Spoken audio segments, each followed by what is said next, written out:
भाजपचे आमदार लक्ष्मण जगताप यांनी अजित पवारांवर जोरदार तोफ डागली आहे। वडिलांच्या निधनामुळे शोकाकुल असलेल्या जगतापांविरोधात जहरी टीका केल्याने लक्ष्मण जगताप चांगलेच संतापले आहेत। खोट्या कुंडल्या काढण्याची भाषा करणाऱ्यांना आम्ही भीत नाही, त्यांनी कुंडल्या काढाव्यात, आम्ही मात्र कर्माचा सिद्धांत मांडू असं म्हणत आपले एकेकाळचे गुरु अजित पवारांवर जगतापांनीच पलटवार केलाय।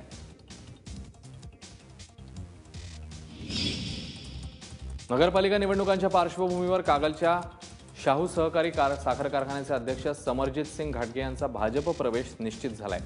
घाटगे यांना म्हाडाचे आणि विभागाचं अध्यक्षपद देण्यावरही शिक्कामोर्तब झाल्याचं कळतंय।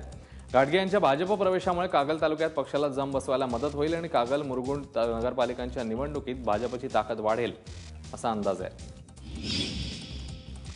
अहमदनगरच्या संगमनेरमध्ये भर दिवसा गोळीबाराची घटना घडली। दुपारी एकता चौकात झालेल्या गोळीबारामध्ये एक तरुण जखमी झाला। दीपक दुसाने असं जखमी झालेल्या तरुणाचं नाव आहे। दीपकवर खासगी हॉस्पिटलमध्ये उपचार सुरू आहेत। दुचाकीवरनं आलेल्या अज्ञातांनी दीपकवर गोळीबार केला आणि पळ काढला। या घटनेमुळे एकच खळबळ उडाली आहे। दरम्यान पोलिसांच्या कामगिरीवर स्थानिकांकडून नाराजी व्यक्त होते। मुंबईच्या सराफ व्यावसायिकाचे 85 लाखांचे दागिने गोंदियाहून रायपूरला जाणाऱ्या इंटरसिटी एक्सप्रेसमधून लंपास झाले। मुंबईचे भरत जैन हे इंटरसिटी एक्सप्रेसने गोंदियातून रायपूरला जाण्याकरता निघाले होते। यावेळी बोगीतल्या बाथरूममध्ये ते गेले असता चोरट्यांनी 85 लाखांचे दागिने असलेली त्यांची बॅग लंपास केली। जैन यांच्या तक्रारीवरून गुन्हा दाखल करण्यात आला आणि पोलीस चोरट्यांचा शोध घेत आहेत। वाशिम जिल्ह्यातील किन्हीराजा येथे ट्रक दुचाकीच्या अपघातात क्रिकेटपटू गौरव ढाकणेचा मृत्यू झालाय। 2008 मध्ये श्रीलंकेत झालेल्या अंडर-19 क्रिकेट स्पर्धेत गौरवने उत्कृष्ट कामगिरी केली होती। गौरवच्या अपघाती मृत्यूने सर्वत्र हळहळ व्यक्त होतीये। शेतात मित्रांसोबत सेलू बाजार येथे जात असताना नागपूर मुंबई महामार्गावर किन्हीराजा फाट्याजवळ हा अपघात झालाय।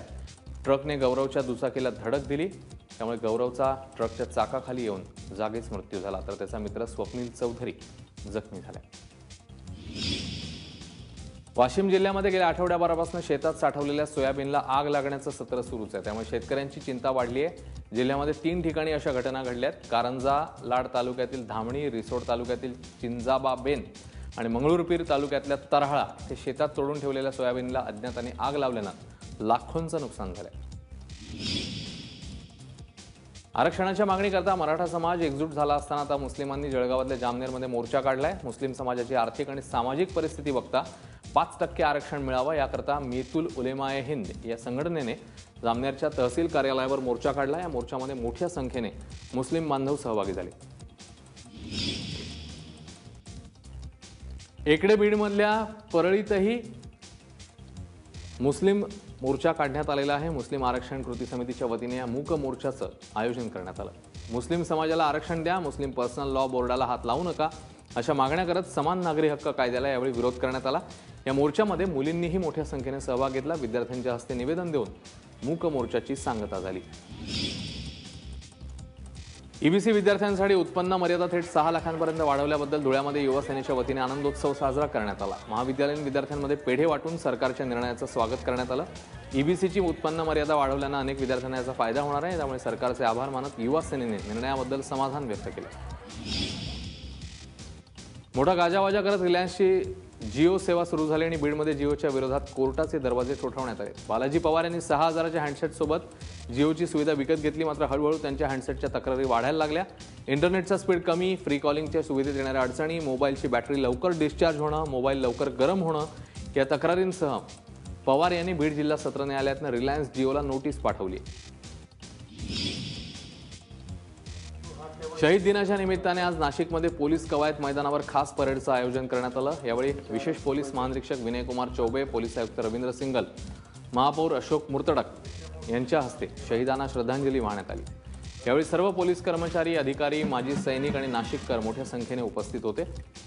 1959 मध्ये लडाख परिसरात अपुऱ्या शस्त्रबळासह चीनी सैनिकांना चोख प्रत्युत्तर देणाऱ्या भारतीय जवानांच्या शौर्याला सलाम करण्याकरता 21 ऑक्टोबरला शहीद दिन पाळण्यात येतो। दोघांचा जागीच मृत्यू झाला, तर 3 जण गंभीर जखमी झालेत। मध्य प्रदेशातनं हे पिकअप व्हॅन शिरकारपूरकडनं धुळ्याकडे येत होती आणि नरडाणा उड्डाणा पुलाजवळ हा अपघात झाला। दरम्यान अपघातानंतर कंटेनर चालक फरार झालाय। या अपघातामुळे मुंबई आग्रा महामार्गावरची वाहतूक 1.5 तास ठप्प झाली होती।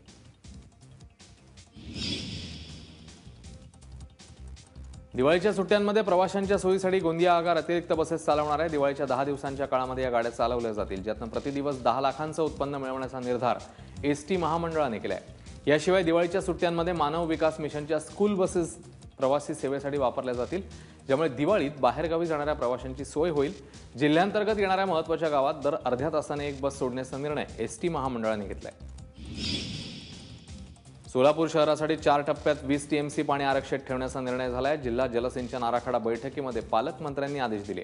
10 लाख लोकसंख्येच्या सोलापूर शहराला पिण्यासाठी पाणी राखून ठेवण्यात येणार आहे। त्या बदल्यात महानगरपालिकेला पाटबंधारे विभागाकडे 28 कोटी भरावे लागणार आहेत। त्यापैकी 13 कोटींची रक्कम पहिल्या टप्प्यात देण्याची तयारी महापालिकेने दर्शवली आहे। धान उत्पादकांचं मोठं नुकसान झालेलं असतानाही सरकारचं दुर्लक्ष असल्यामुळे काँग्रेसचे आमदार विजय वडेट्टीवार यांनी शेतकऱ्यांना सोबत घेऊन आंदोलन केलं।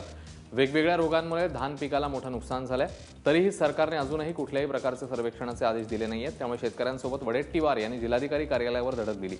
गडचिरोली जिल्ह्यातील 2.5 लाख हेक्टरवरील धान पिकाला रोगांची लागण झाल्याचाही दावा वडेट्टीवारांनी केलाय। वनक्षेत्र अधिकाऱ्यांची संघटना असलेल्या फॉरेस्ट रेंजर्स असोसिएशनचं राज्यव्यापी अधिवेशन चंद्रपूरमध्ये पार पडलंय। या अधिवेशनाच्या निमित्ताने राज्यभरातून आलेल्या फॉरेस्ट रेंजर्सनी आपल्या अडचणींचा पाढाच अधिकाऱ्यांपुढे वाचला। यावेळी रेंज ऑफिसर्सला पोलीस निरीक्षक आणि तहसीलदार यांच्याप्रमाणे वेतन श्रेणी मिळावी, तसंच त्यांचं पद हे क्लास 1 मध्ये समाविष्ट करण्याची मागणी करण्यात आली आहे। धुळ्यामध्ये राष्ट्रीय एकता महासंमेलन पार पडले। मुस्लिम पर्सनल लॉ, 3 वेळा तलाकचा मुद्दा या संदर्भात मुस्लिमांनी आंदोलन करू नये असं आवाहन यावेळी करण्यात आलंय। यामुळे सरकारला जे साध्य करायचे ते साध्य होईल असं म्हणत मुस्लिमांनी शांतता बाळगावी असं आवाहन जमियत उलेमा हिंदच्या अध्यक्षांनी केलं। बेळगावात श्री क्षेत्र अप्पाचीवाडी इथली यात्रा संपन्न झाली आहे। भंडाऱ्याच्या उधळणीत आणि महाराष्ट्र कर्नाटकमधल्या हजारो भक्तांच्या उपस्थितीमध्ये 5 दिवसांचा हा उत्सव पार पडला।